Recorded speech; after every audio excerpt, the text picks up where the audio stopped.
शरद पूर्णिमा के दिन ठाकुर जी को श्वेत वस्त्र पहनाने चाहिए, श्वेत ही माला पहनाओ, श्वेत ही मुकुट पहनाओ, श्वेत ही पाग पहनाओ, श्वेत श्वेत व्यंजन बनाओ, घर में खीर बनाओ। अब पकौड़ी आदि वो तो वैसी रहेंगी, पर जितना हो सके श्वेत व्यंजन बनाओ, श्वेत का ही भोग लगाओ। श्वेत माने समझ रहे हैं ना, सफेद। और उसके बाद ठाकुर जी की जो गादी है जिस पर ठाकुर जी विराजते हैं, उस पर भी श्वेत वस्त्र, पीछे की पिछवाई भी श्वेत, ऊपर की झूमर आदि भी श्वेत, श्वेत पुष्पों से पूरे ठाकुर जी के मंदिर को सजाओ, ठाकुर जी के निवास कुंज को सजाओ। और छोटी छोटी छोटी सखियों के अगर स्वरूप मिल जाएं तो उनको आप ठाकुर जी के चारों ओर लगाओ। सामने सुंदर पात्र में जल भर दो, जल भर के उसमें कमल पुष्प आदि इन सबको पधरा दो। सबसे सुंदर तो ये जो हमने पहना हमारा प्रिय पुष्प है, ये मोंगरा, मोंगरा हो, ऐसे मोंगरा बिछा के बीच में कमल लगा दो। और मंदिर में जिस कक्ष में ठाकुर जी विराज उसकी लाइटें बहुत कम कर दो, बहुत थोड़ी थोड़ी लाइटें जलाओ, केवल श्याम सुंदर प्रत्यक्ष दिखें ऐसी हो। और फिर सन्मुख बैठ कर के गोपी गीत का पाठ करो। ठाकुर जी को आज गोपी गीत आएगा कथा में, हम 2-4 श्लोक गाएंगे। गोपी गीत का ठाकुर जी को पाठ सुनाओ, और गोपी गीत पाठ करने के बाद में सुंदर आप भी सज धज के बैठो, पति पत्नी बच्चे सब बिल्कुल तैयार होकर के, और फिर उसके बाद में कोई कीर्तन भजन गा के सब लोग रास करो। ऐसा भाव करो कि ठाकुर जी हमारे संग नाच रहे हैं। ठाकुर जी के आगे नृत्य करो, नृत्य करके ठाकुर जी के सन्मुख रास पंचाध्याय तक, अगर भागवत जी घर में हैं तो रास पंचाध्यायी खोल के ठाकुर जी के आगे रख दो। उस दिन रात्रि में ठाकुर जी, वैसे तो देखो मंदिरों में तो शयन होता ही है, शयन तो करते ही हैं, पर भाव ऐसा रखो कि ठाकुर जी के उस दिन पूरे कक्ष को फिर एकांतिक ठाकुर जी का बना दो। उसमें ऐसी ऐसी व्यवस्थाएं कर दो, प्रसाद रखो, जल रखो, सुंदर सखियों को विराजमान कर दो। ठाकुर जी से निवेदन करो, लाल जी अब रास करो, हम सब जा रहे हैं। फिर अपना सब करके ठाकुर जी को शयन मत कराओ। वैसे कराना चाहो तो करा भी सकते हो, पर एक भाव है ठाकुर जी को शयन ना करा के अब ठाकुर जी को रास बिहार के लिए प्रस्थान करने दो। देखो ठाकुर जी के दर्शन कितने प्रकार से होते हैं। सबसे पहला दर्शन है ठाकुर जी का स्वप्न दर्शन। ठाकुर जी को यदि आपको दर्शन देना है तो वो सबसे पहले आपको स्वप्न में आकर के दर्शन देंगे। और अभी जो जो भाव यहां बताए जा रहे हैं ये कभी किसी को बताने नहीं है, अपने तक ही सीमित रखने। ज्यादा से ज्यादा अपने गुरु को बता सकते हैं, माता पिता को बता सकते हैं, उसके अतिरिक्त किसी से मत बोलिए। तो सबसे पहला स्वप्न दर्शन, ठाकुर जी स्वप्न में दर्शन देते हैं। उसके बाद अनुभव दर्शन, आपको अनुभूति होगी ठाकुर जी हैं यहीं कहीं। और तीसरा और अंतिम साक्षात दर्शन। ये 3 दर्शन हैं ठाकुर जी के। यदि कोई व्यक्ति रोज गोपी गीत का पाठ करे या रात्रि में गोपी गीत का पाठ करते हुए शयन करता है, सोता है, तो ठाकुर जी का सबसे प्रथम दर्शन उसको स्वप्न में होगा। और जब स्वप्न में दर्शन हो जाए ना तो खुश हो जाना, पहला पड़ाव पार कर लिया। अब दूसरा पड़ाव क्या है? अनुभूति दर्शन, अनुभव दर्शन। वो कैसा होगा? आपके घर के ठाकुर जी, उनकी सेवा करते करते आपको अनुभूति होगी क्या, अरे अभी अभी ऐसा लगा इन्होंने आंख बंद की अपनी, अभी अभी ऐसा लगा कहीं से थोड़े से मटके हैं क्या, अभी अभी ऐसा लगा अपनी हाथ सीधा किया क्या इन्होंने। ऐसे अनुभव होंगे। और तीसरा दर्शन होगा साक्षात दर्शन। इनमें समय कितना लगता है वो कुछ कह नहीं सकते हम, आगे कथा में आएगा, मैं बताऊंगा उसके बारे में। तो ये 3 दर्शन जरूर होते हैं गोपी गीत के पाठ करने से। लेकिन कलिकाल में एक गोप ने भी गीत गाया और उसके गीत को सुनकर के ठाकुर जी ने उसके गीत के लिए भी यही भाव कहे कि जिस प्रकार गोपी गीत सुनने वालों को मेरे दर्शन होते हैं, पाठ करने वालों को मेरे दर्शन होते हैं, ऐसे ही तुम्हारा रचित, तुम्हारा गाया हुआ ये गीत जो कोई भी गाएगा, ठाकुर जी कहते हैं उसको मेरा दर्शन जरूर होगा। और वो गीत कौन सा है?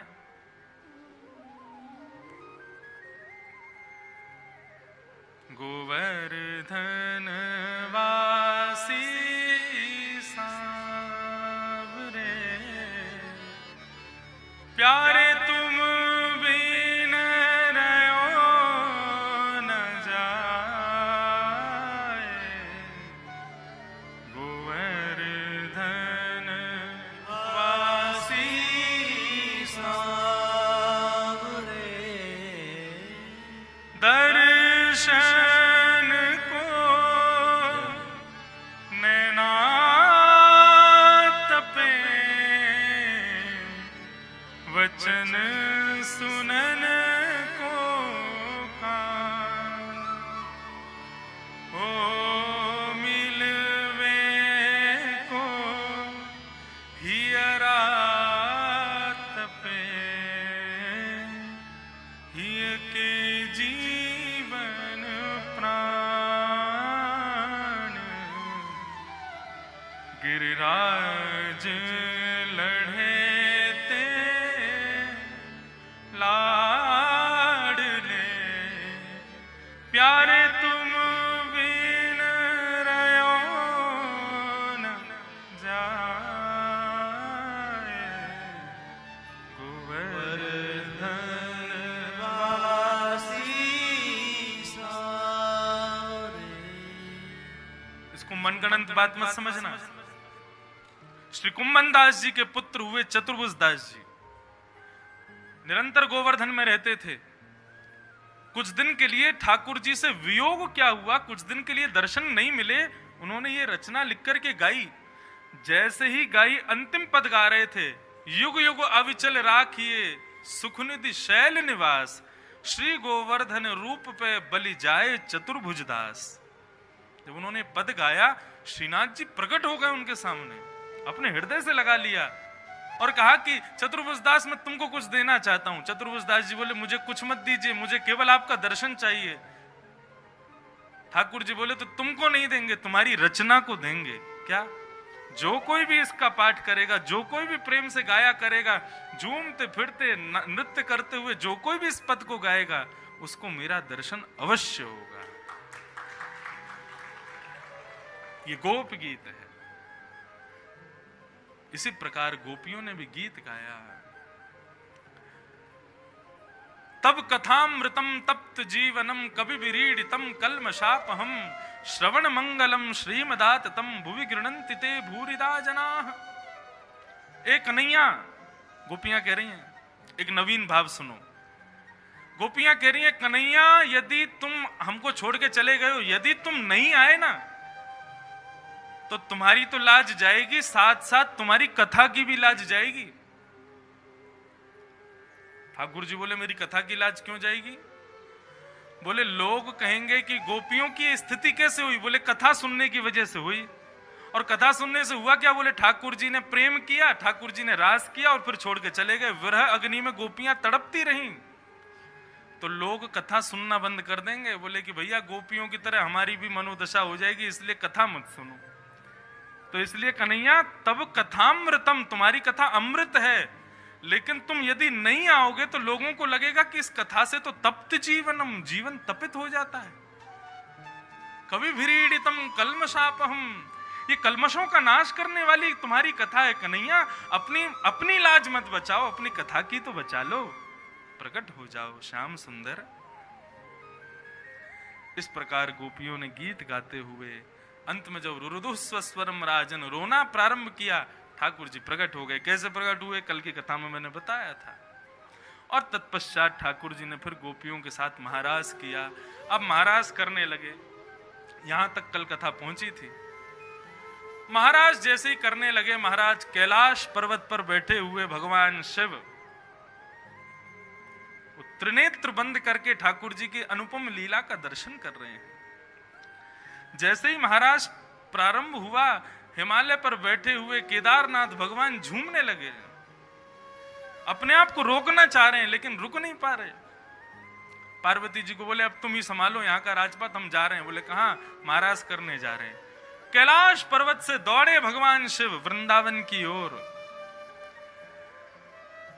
वृंदावन में जैसे ही प्रवेश किया, गोपियों ने मार्ग रोक दिया।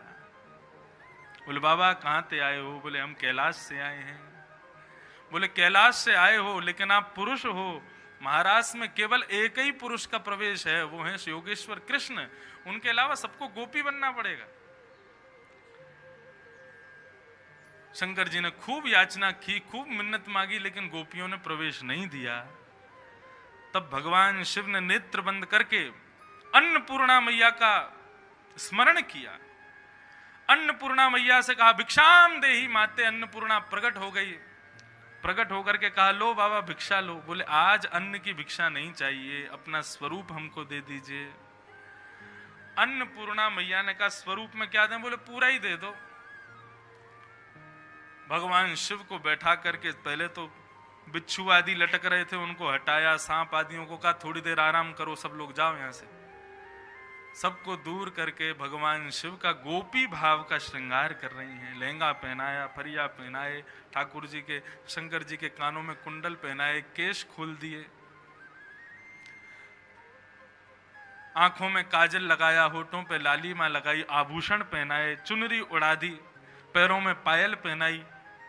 भगवान शिव गोपेश्वर बन गए। जैसे ही गोपेश्वर बनकर के खड़े भये महाराज, अन्नपूर्णा ने नजर उतारी भगवान शिव की, वाह मूछन वारी गोपी। आज भी गोपेश्वर भगवान, आप वृंदावन में जाओगे, आज भी उनका श्रृंगार होता है तो नथनियां पहनते हैं ठाकुर जी, लेकिन नथनिया के नीचे मूछ भी दिखाई देती है भगवान शिव की। ऐसा सुंदर श्रृंगार किया।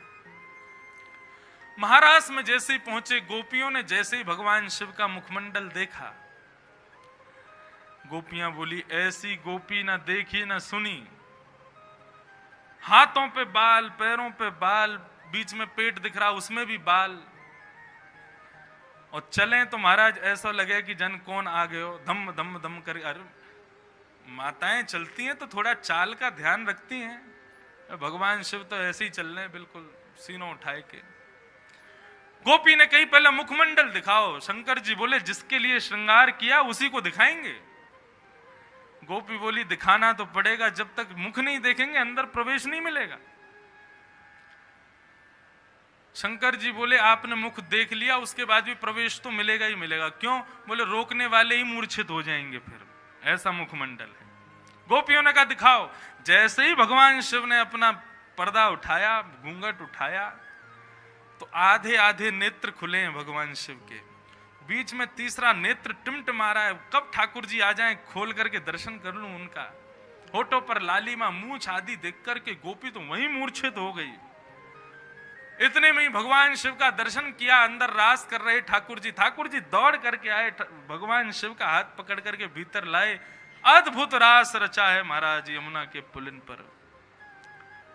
ऐसे गोपेश्वर भगवान वृंदावन में आज भी ठाकुर जी के रास की भूमिका निभा रहे हैं। बोलो गोपेश्वर महादेव की। तो बंधुओं, भगवान ने रास के माध्यम से 5 विहार किए। वन विहार, उपवन विहार, जल विहार, प्रसून गंधा यानी कि पुष्प विहार,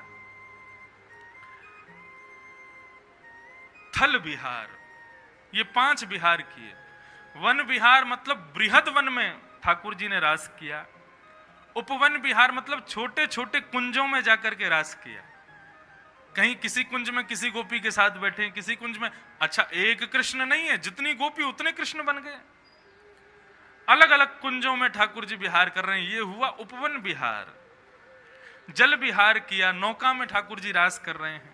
थल विहार किया, सामान्य भूमि पर कर रहे हैं। और प्रसून गंध यानी कि सुंदर, जो आजकल ठाकुर जी के फूल बंगले बनते हैं, ऐसे फूलों के बंगलों के मध्य में भी विहार किया। ऐसे 5 विहार युक्त ये रास ठाकुर जी ने, महाराज ठाकुर जी ने समस्त गोपांगनाओं के साथ किया। संपूर्ण महाराज की कथा सुनाई गई। महाराज के प्रसंग के अंत में श्री शुकाचार्य जी कहते हैं, जो कोई भी इस महाराज को भाव से सुनता है, उसका हृदय का सबसे बड़ा रोग, हृदय का सबसे बड़ा रोग क्या है? काम। वो काम नष्ट हो जाता है। ये काम लीला नहीं है, काम के विध्वंस की लीला है। इसलिए इसको उसी भाव से श्रवण करो। बोलो रास राशेश्वर भगवान। भगवान के रास की कथा बताई गई और रास की कथा के बाद अब ठाकुर जी का एक और गीत आया। गोपी गीत गया, कल परसों वेणु गीत सुना था, अब आज एक और गीत आया, उसका नाम है युगल गीत। ये युगल गीत भी बड़ा सुंदर है, इसके बारे में थोड़ी देर चर्चा करेंगे, फिर आगे चलेंगे।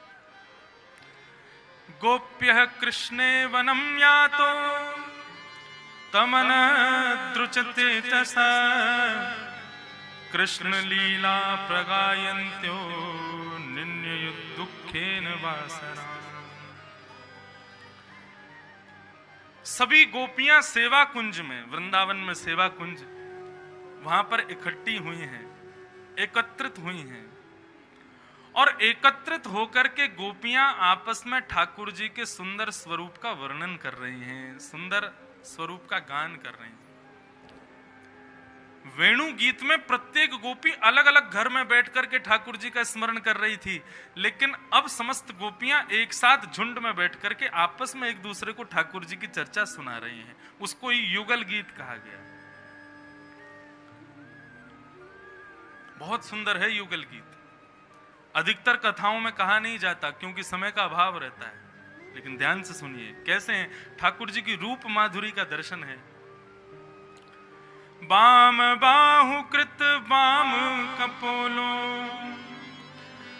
वल्गित भ्रूरर्धार्पित वेणु कोमलांगिलिभिराश्रित मार्गम गोप्य इर्यति यत्र मुकुंदः। एक गोपी ने कहना प्रारंभ किया, इस स्वरूप का दर्शन करना है।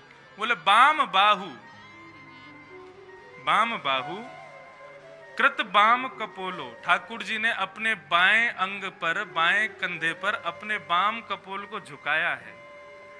बाम बाहु कृत बाम कपोलो वल्गित भ्रू अधरार्पित वेणुम। और फिर उसके बाद क्या करते हैं, ठाकुर जी वंशी को ऊपर उठा करके अपने अधरों पर धारण करते। कोमलांगी, अपनी कोमल उंगलियों से उसके छिद्रों को आच्छादित करते हैं और इस प्रकार से वेणु को बजाकर के पूरे ब्रजमंडल को सुख प्रदान कर रहे हैं।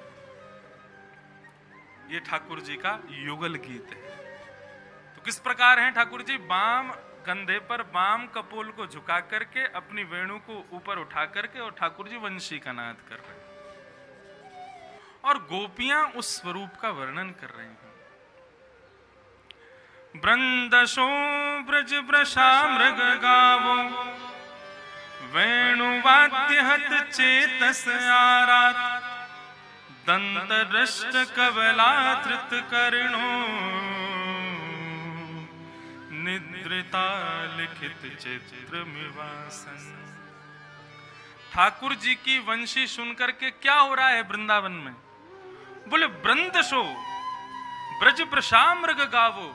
बंधु देखो, वेणु गीत है, गोपी गीत है, युगल गीत है। जो गोपियों के द्वारा ये जो गीत गाए जा रहे हैं ना, ये सुनने के विषय नहीं है। मैंने कल भी कहा था, इनका तो अनुभव करो, नेत्र बंद करके इस छवि का दर्शन करो। कैसा रहा होगा वो स्वरूप, कैसी रही होगी वो छवि। गोपियां कह रही हैं ठाकुर जी के उस वेणु नाद को सुन करके वृंदशो ब्रज वृषा मृग गावो। ब्रज के बैल, बछड़े, बछिया, गाय और मृग यानी कि हिरण, वृंदशो झुंड के झुंड जो कहीं चर रहे हैं, कोई कुछ कार्य कर रहे हैं, कोई कुछ कर रहे हैं, उनकी स्थिति क्या हुई? बोले वेणु वाद्य हित चेतस आरात। वेणु के वादन को सुनकर के, अरे इंसान तो छोड़ो, गोपियां तो छोड़ो, गाय, बैल, हिरण आदि जैसे जानवरों के भी हृदय के कष्टों को वो वेणु का नाद हरण कर लेता है, छीन लेता है। उनकी स्थिति क्या हो जाती है? बोले दंत दृष्ट कवला धृत करना। कोई गैया घास चर रही है, तो घास चरते चरते जैसे ही वेणु की ध्वनि आती है तो घास उसके मुंह में लटकी रह जाती है और वो अपना नेत्र बंद करके सुनने लग जाती है। कोई बछड़ा बछिया अपनी मैया को दूध पी रहे हैं, तो दूध पीते पीते पीते जैसे ही वेणु की ध्वनि आती है नेत्र बंद हो जाते हैं, दूध मुख में भरा रह जाता, पीना भूल जाते हैं। ऐसी स्थिति हो जाती है। बोले देखने में ऐसा लगता है लिखित चित्र में वासन, ऐसा लगता है मानो कोई चित्र हो, स्टैचू, बिल्कुल शांत हो जाते हैं एक स्थान पर। ऐसी ठाकुर जी की वेणु है।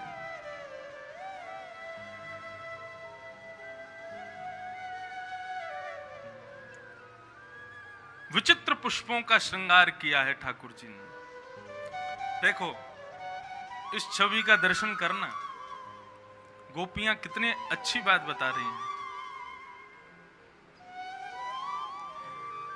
वर्हिणस्तवक धातु पलाशै वर्धमल्ल परिवह विडम्ब।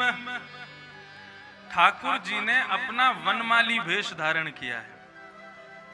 कैसे वनमाली बने हैं ठाकुर जी? सब लोग इधर देखो, यहां देखो, सावधानी से सुनो। वनमाली कैसे बने ठाकुर जी?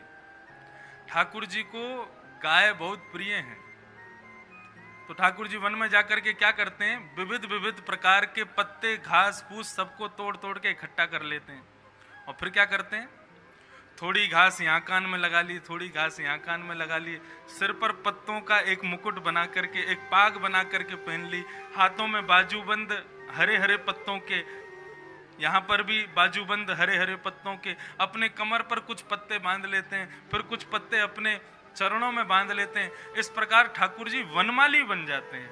और वनमाली बन करके क्या करते हैं, गोपियां कह रही हैं ठाकुर जी जैसे ही वेणु का नाद करते हैं तो वेणु का नाद नहीं करते, गाय और बछड़ा बछियाओं को अपने पास बुलाते हैं। बोले आके देखो, मेरा दर्शन करो, मैं कैसा लग रहा हूं। बोले जैसे ही ठाकुर जी वेणु बजाते हैं तो वेणु का नाद सुनकर के कान खड़ी करके सारी गाय भागती हैं, बछड़ा बछिया भागते हैं, दूर से ठाकुर जी को देखते हैं। और जैसे ही ठाकुर जी के अंग पर हरी हरी घास हरे हरे पत्तों को गाय देखती है, पूंछ उठा करके दौड़ती है ठाकुर जी की तरफ। कोई गैया हाथ के बाजूबंद को खा रही है, कोई भुजाओं के बाजूबंद को अपने मुख से चाट चाट के खा रही है, कोई गले के पहनी हुई माला को अपने मुख से खा रही है, कोई बाजूबंद, कोई कटी भाग में पहने हुए घास फूसों को निकाल रही है। तो गायों के मुख से निकलती हुई जीव जब ठाकुर जी के अंग का स्पर्श करती है, कन्हैया को गुदगुदी होती है और उनको खूब आनंद आता है। ऐसे स्वरूप का वर्णन कर रही हैं समस्त गोपियां।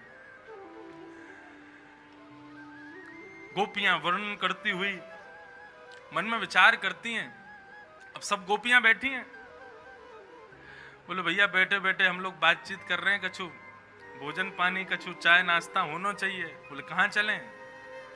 बोले चलो नंद भवन चलो। नंद भवन चल करके यशोदा के लाला की बड़ाई यशोदा से जाके करेंगी तो यशोदा प्रसन्न है करके फिर हमको छाछ पिवावेगी, दूध पिवावेगी और बढ़िया यशोदा के संग भी वार्ता होंगी।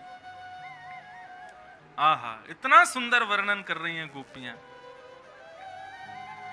महदतिक्रमण संकित चेता मंद मंद मनुगर्जित मेघ श्रुहिद श्रुहिद मभ्यवर्षत सुमनो भी छायया च विद्धत प्रतपत्रम। गोपियां वर्णन कर रही हैं। नंद भवन जाने से पहले का एक और श्लोक आया स्मरण में, वो और बताऊं कैसा है। गोपियां कह रही हैं महदतिक्रमण संकित चेता, काले काली मेघमालाएं बरसने को आ गई हैं आकाश में। बादल बस आपस में टकरा करके बरसना शुरू करने ही वाले हैं, उतनी देर में क्या करते हैं ठाकुर जी वेणु बजाने लग जाते हैं। तो जैसे ही वेणु बजाते हैं तो आकाश अपने जो बिंदु निकलने वाले हैं उसमें से उनको समेटता है। बोले रुको रुको रुको रुको रुको। क्यों रुको? बोले मेरा श्रुहिद यानी मेरा मित्र कन्हैया वंशी बजा रहा है और यदि मैंने वर्षा कर दी तो वंशी नाद में विघ्न आ जाएगा। क्या करें? बोले काम करो, हैं तो हम देवी। दूसरा भाव ये भी बताते हैं, बोले मेघमालाएं डर गई थी। बोले कि हमने कुछ दिन पहले वर्षा कर दी थी तो गिरिराज पर्वत उठा लिया था, हमारे स्वामी इंद्र को इन्होंने बस मारा ही नहीं था। अगर आज बरस गए और इनके वंशीनाद में किसी भी प्रकार का विघ्न आ गया तो जीवित नहीं बचेंगे। तो मेघमालाएं क्या करती हैं? मेघमालाएं अपने बिंदुओं को, जल के जलाशय को ही पुष्प बिंदु बना करके ठाकुर जी के ऊपर वर्षण करना शुरू कर देती हैं। और क्या करती हैं? बोले छाया च विद्धत पत पत्रम प्रतपत्रम। मेघमालाएं क्या कर रही हैं? बोले ठाकुर जी कभी कभी खड़े खड़े वंशी नहीं बजाते, चलते फिरते वंशी बजाते हैं। तो ऐसा कई बार होता है, एक तरफ छाया होती है, दूसरी तरफ धूप आती है। तो जैसे ही ठाकुर जी धूप में पहुंचते हैं तो एक बादल छत्राकार, छत्री का आकार में अपना रूप धारण करता है और वो निरंतर श्याम सुंदर के ऊपर ही ऊपर मंडराता रहता है। जहां जहां जाते हैं वहां वहां श्याम सुंदर के ऊपर छत्र लेकर के चलता है, कहीं इनको धूप ना लगे, कहीं इनको कष्ट ना हो। ऐसे ठाकुर जी की छवि। गोपियां बोली अब चलो नंद भवन में, नंद रानी से जाकर के नेक प्रशंसा करेंगी, उनसे बात करेंगे। और सारी गोपियां पहुंच गई नंद भवन में। विविध गोप चरणेषु विदग्धो वेणुवाद्य ऊर्धा निज शिक्षा तब सुतः सती यदाधर बिंबे दत्त वेणुरनयत स्वर जाति। समस्त गोपियां पहुंच गई नंद भवन में और नंद भवन में यशोदा मैया से जाके कह रही, मैया अरे आज इतनी गोपी कैसे आई, कहा बात है? हम कछु पूछवे आई हैं आपसे। बोले कहा पूछवे आई? बोले मैया एक बात बताओ, तुम्हारे लाला ने वंशी बजानो कहां सीखो? एक प्रश्न भी आया था मेरे पास, ठाकुर जी ने वंशी वादन किससे सीखा? यशोदा मैया उत्तर देंगी अभी।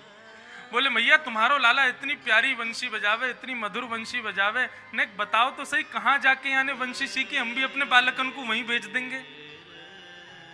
यशोदा मैया कह रही है वेणु वाद्य ऊर्धा निज शिक्षा।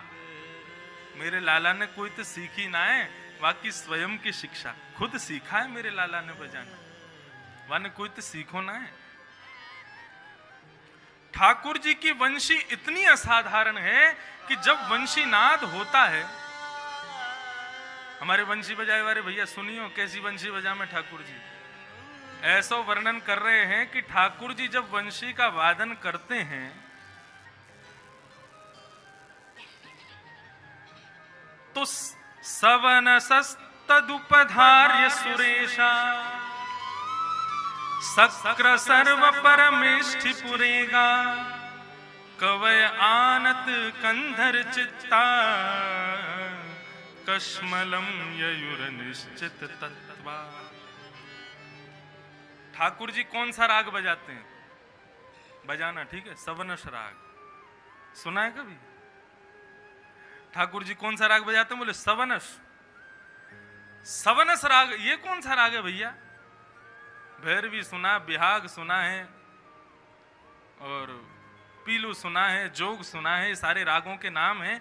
सवनस राग, बोले सवनस राग का तात्पर्य क्या है? बोले ठाकुर जी जब वंशी बजाते हैं तो ब्रह्मा चारों कान खड़े करके सुनते हैं और यही अंदाजा लगाइए राग कौन सा है ये जो बज रहा है। ये तो है ब्रह्मा की स्थिति। शंकर जी की स्थिति क्या? बोले तीनों नेत्र खुल जाते हैं और कानों को खड़ा कर लेते हैं। गणेश, कार्तिक, पार्वती आदि सब शांत बैठ जाते हैं। गणेश जी स्वर मालाएं लिखते हैं, ठाकुर जी कौन सा स्वर बजा रहे हैं और उनको बजा के फिर बैठते हैं ये राग कौन सा है। ऐसी स्थिति गणेश जी की। सूर्य चंद्र की स्थिति क्या होती है? बोले कि ठाकुर जी यदि प्रातः काल का राग है भैरव, ठाकुर जी सुबह सुबह बिहाग बजाने लग जाते हैं तो सूर्य कांपने लग जाता है। बोले कहीं मैं गलत तो नहीं हो गया या ये तो रात्रि का राग बज रहा है, मुझे डूब जाना चाहिए। और कभी कभी रात्रि में ठाकुर जी भैरव बजाने लग जाते हैं तो रात्रि के भैरव राग को सुनकर के चंद्रमा खोजते हैं, बोले कहीं मैं गलत तो नहीं हो गया या सवेरे का राग बजा रहे हैं ठाकुर जी। कभी कभी ठाकुर जी बाहर राग बजाते हैं तो दूर दूर बैठे हुए मेघमालाएं दौड़ती हैं ब्रजमंडल की ओर, बोले हमारा बरसने का समय हो गया, बाहर राग बज रहा है, सवनस राग। देवता भी पता नहीं कर पाते कि ठाकुर जी ने प्रारंभ कहां से किया, खत्म कहां से कर रहे हैं, ऐसे विचित्र राग मालाओं को बजाते हैं। ऐसे ठाकुर जी के वेणु का भाव बता रहे हैं, इतने सुंदर। बाम बाहु कृत बाम कपोले, ऐसे सुंदर ठाकुर जी लग रहे हैं। उसका वर्णन समस्त गोपांगनाएं अपने भाव से युगल गीत में कर रहे हैं। युगल गीत ये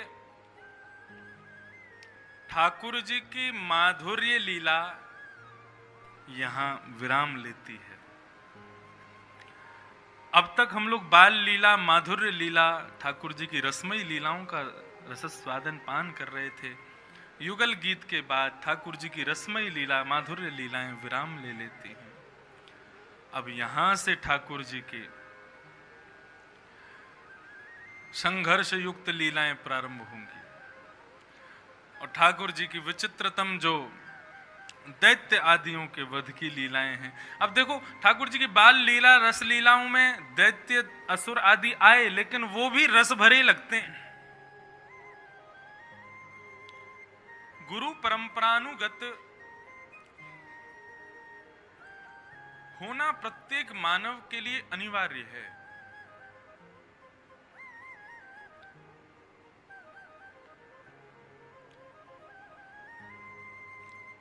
मैंने प्रथम दिन भी इस बात पर विशेष प्रकाश डाला था कि जब हम किसी गुरु के अनुगत्य हो जाते हैं तो गुरु कौन है? भवरोग वैद्यम। शास्त्रों में गुरु को वैद्य कहा।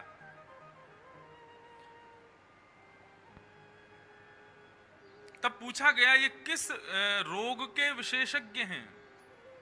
ऐसा कौन सा रोग है जिसको ये दूर करते हैं? बोले भव रोग दूर करते हैं।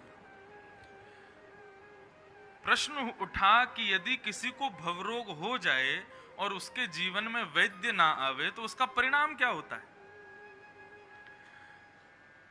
तो कहते हैं कि जब कोई बीमारी होती है तो पहले आसपास के क्लिनिक वाले डॉक्टरों से पूछ लिया जाता है कि ठीक हो सकती है कि नहीं, और यदि उनसे भी काम नहीं चले, क्लिनिक में भी बाद में जाया जाता है। पहले अपने परिवार का ही कोई विशेषज्ञ को, एक ना एक डॉक्टर सा हर घर में होता है। एक बालक कोई ना कोई या एक चाचा ताऊ ऐसे जरूर होंगे जिनको आधी से ज्यादा दवाइयों के नाम पता होंगे, उनको पता होगा कब क्या देना है, कैसे करना है, तो उनके पास हम पहले जाते हैं। और जब पता चलता है कि कहीं भी कोई काम नहीं कर रहा है, 100-500 रुपए में ठीक होने वाले नहीं है, तो फिर लाखों का बिल बनवाने जाते हैं। कहाँ? आईसीयू में भर्ती हो जाते हैं बड़े बड़े हॉस्पिटलों में, और लौट के भी आएंगे कि नहीं कुछ पता नहीं चलता। ठीक उसी प्रकार जिनको भवरोग हो जाए उनको सबसे पहले चाहिए कि ठाकुर जी ने आप सबको बड़ी सुलभता से गुरुजन दिए हैं, उन गुरुजनों को अपना मान करके सबसे पहले भवरोग का इलाज उनसे करवाओ। और यदि किसी ने भवरोग का इलाज उनसे नहीं करवाया तो उस भवरोग का इलाज कौन करेगा? बोले दंड पाणी एव। दंड पाणी यानी कि दंड कहते हैं डंडे को, पानी मतलब धारण करने वाला। दंड को धारण कौन करता है? यमराज। जिसने भवरोग वैद्य विशेषज्ञ से अपना उपचार नहीं करवाया, फिर उसकी उपचार कौन करते हैं? बोले दंड पाणी करते हैं। और दंड पाणी जब करते हैं तो फिर बहुत बढ़िया से करते हैं। महाराज ऐसा ऐसा वर्णन है। एक व्यक्ति ने प्रश्न किया, महाराज एक बात बताओ, जब हमारा शरीर यहीं जल जाता है, पृथ्वी जल तेज वायु आकाश पंच तत्व यहीं विलीन हो जाते हैं, तो फिर आत्मा के बारे में तो लिखा है कि उसको कोई कष्ट नहीं होता, उसको कोई जलाता नहीं, उसको कोई भिगवाता नहीं। आत्मा के बारे में गीता में भगवान 2 अध्याय में बोलते चले जाते हैं। नैनम छिंदंती शस्त्राणी नैनम दहति पावक। वो कभी शस्त्र से कट नहीं सकती, वो अग्नि से जल नहीं सकती, उसको कोई भिगो नहीं सकता। जब आत्मा ऐसी है तो फिर मरने के बाद आप कहते हैं कि आत्मा ही रह जाती है, शरीर तो जल गया, तो आत्मा को जब कोई कष्ट होता ही नहीं तो फिर नरक के बारे में जो हम लोग सुनते हैं, वहां इतना यातना देते हैं, कष्ट देते हैं, वो यातना कष्ट किसको मिलता है? आत्मा को तो कोई कष्ट होता नहीं। तब बंधुओं शास्त्रों ने आज्ञा करते हुए बताया कि मानव के जन्मानुसार, उसके कर्मानुसार, उसकी मृत्यु के बाद पांच भौतिक देह तो यहीं जल जाता है, फिर उसकी आत्मा को कर्मानुसार भोग देह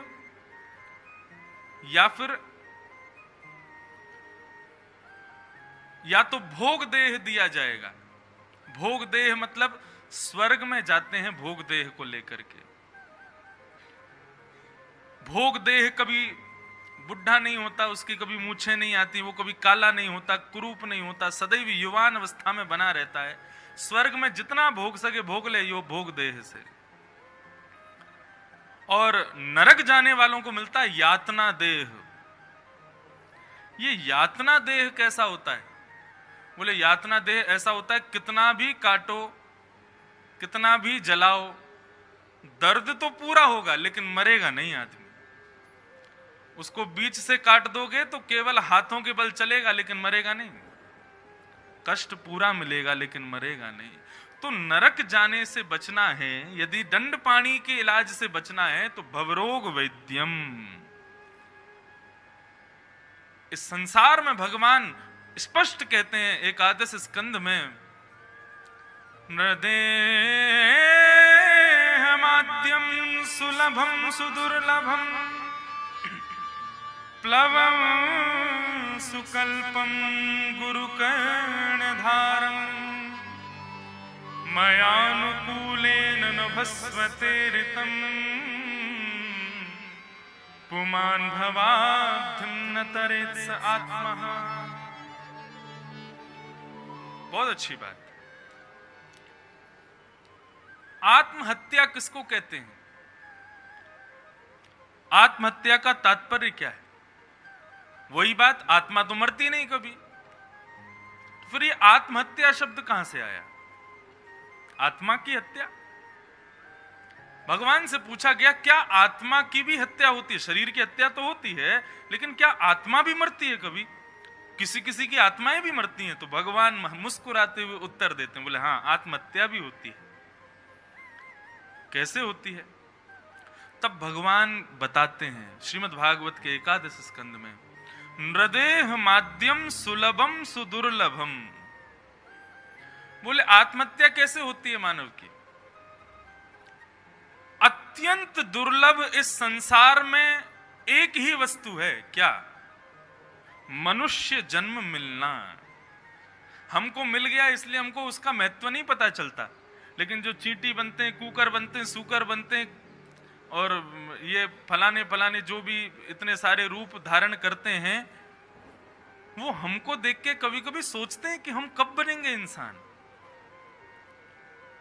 आप ये सोचो, मातृ गर्भ, मनुष्य की माता के गर्भ में 9 महीने रहने वाले बालक को कितना कष्ट होता है, जबकि वो माता कितने अच्छे से खाती है, पीती है, ध्यान रखती है, तब भी उस बालक को बहुत कष्ट होता है। सोचो जो सूकर कुकर के गर्भ में बालक रहते हैं वो कैसे अपने महीने गुजारते होंगे, कितना बुरा समय होता है। भगवान कहते हैं मैं बहुत बड़ी कृपा करता हूं तब जाकर के मानव को मानव शरीर देता हूं। वो पूरी दुनिया में भटकता रहता है, रो रो करके मेरे पास आकर के कहता है प्रभु एक बार इंसान बना दो, बस इतना भजन करेंगे आपका कि दोबारा कभी मानव देह में आना नहीं पड़ेगा। बहुत सावधानी से सुनिएगा।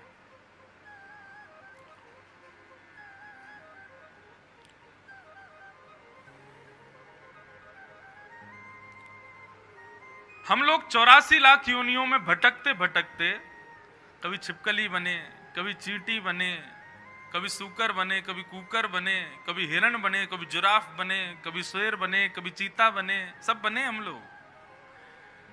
लेकिन हर मृत्यु के बाद ठाकुर जी के कटघरे में खड़े होकर के खूब प्रार्थना करते हैं, बोले प्रभु एक बार मानव बना के तो देखो मुझको, खूब कथा सुनूंगा, खूब आपका नाम प्रचार करूंगा, खूब आपका भजन करूंगा। भगवान कहते नहीं, अभी तू एक काम कर, मेढक और बन जाके। कर्मानुसार ठाकुर जी हमको घुमाते रहते हैं। जब बहुत प्रार्थना करते हैं तब जाकर के ठाकुर जी कहते हैं चल ठीक है, अब की बार तेरे को ऋण में, लोन में, बैंक से जैसे लोन मिलता है ऐसी लोन में मैं तुझे मानव शरीर देता हूं। बैंक के लोन से चुकती होने के बाद कितनी खुशी होती है, लेकिन वो बाल बुद्धि जाने कैसे कि उस पे एक बहुत बड़ा लोन ये शरीर ही चल रहा है। ठाकुर जी लोन में देते हैं। कैसे देते हैं?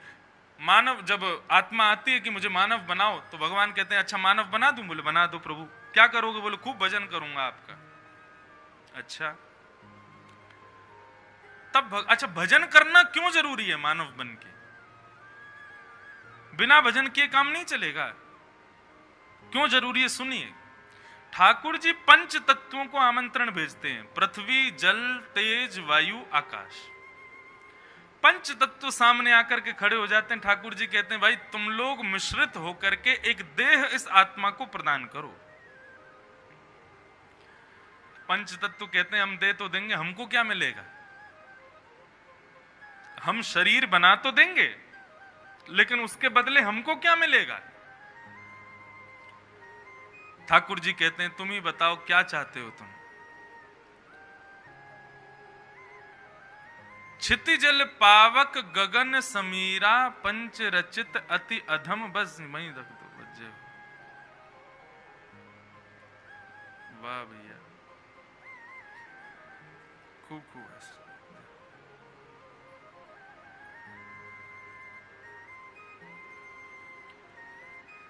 तो क्षितिजल पावक गगन समीरा पंच रचित अति अधम शरीरा। बहुत सावधानी से सुनिए सब लोग। पंच तत्वों को अधम बताया गया। पंच तत्वों ने ठाकुर जी से कहा कि जिसको देखो हमको अधम बताता रहता है, अगर हम मानव देह बनाकर के इसको देंगे, मानव देह हम प्रदान करेंगे, उसके बदले हमको पवित्रता चाहिए।